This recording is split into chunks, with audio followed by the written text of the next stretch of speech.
Jean-Marc Morandini en appel, un procès qui interpelle sur la protection des jeunes. L'animateur de télévision Jean-Marc Morandini est au cœur d'un procès en appel pour des accusations graves de corruption de mineurs. Ce procès, au-delà des faits qui lui sont reprochés, soulève des interrogations sur les pratiques dans le milieu médiatique et la nécessité de mieux protéger les jeunes confrontés à des situations abusives. Les accusations. Entre 2009 et 2013, Jean-Marc Morandini aurait demandé à plusieurs jeunes, certains âgés de 15 ans, de réaliser des scènes de nudité et de masturbation dans le cadre de casting pour une série qu'il produisait. Ces demandes auraient été formulées dans un contexte professionnel, mais les plaignants évoquent des pressions psychologiques et une manipulation de leur confiance.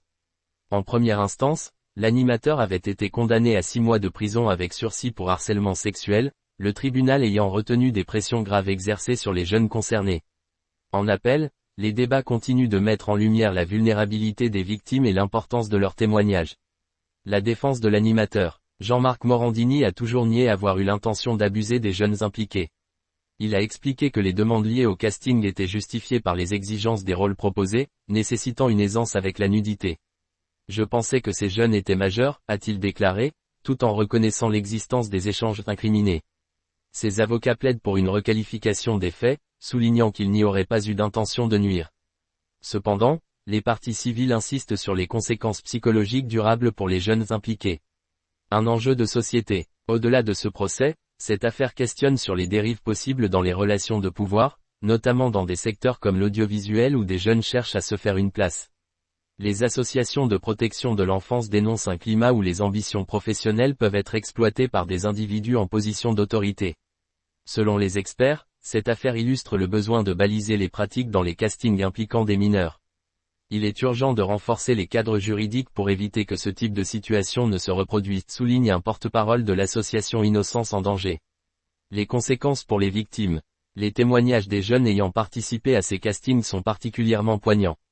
Certains ont décrit une perte de confiance en eux-mêmes et un sentiment de honte durable.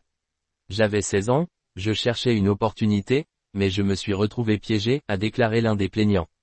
Pour les victimes, ce procès représente une étape importante pour faire entendre leur voix et obtenir une reconnaissance des préjudices subis. Elles espèrent également que cette affaire sensibilisera davantage au risque d'abus dans les relations professionnelles.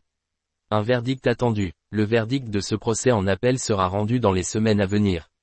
Pour Jean-Marc Morandini, il s'agit d'un moment décisif pour sa carrière et sa réputation. Pour les victimes et les associations engagées, ce jugement pourrait marquer un tournant dans la lutte contre les abus d'autorité et la protection des jeunes. Sensibiliser pour protéger. Ce procès rappelle l'importance d'informer et de sensibiliser sur les dangers que peuvent représenter certaines pratiques professionnelles. Les parents, éducateurs et responsables doivent rester vigilants face à des situations pouvant exposer les jeunes à des abus.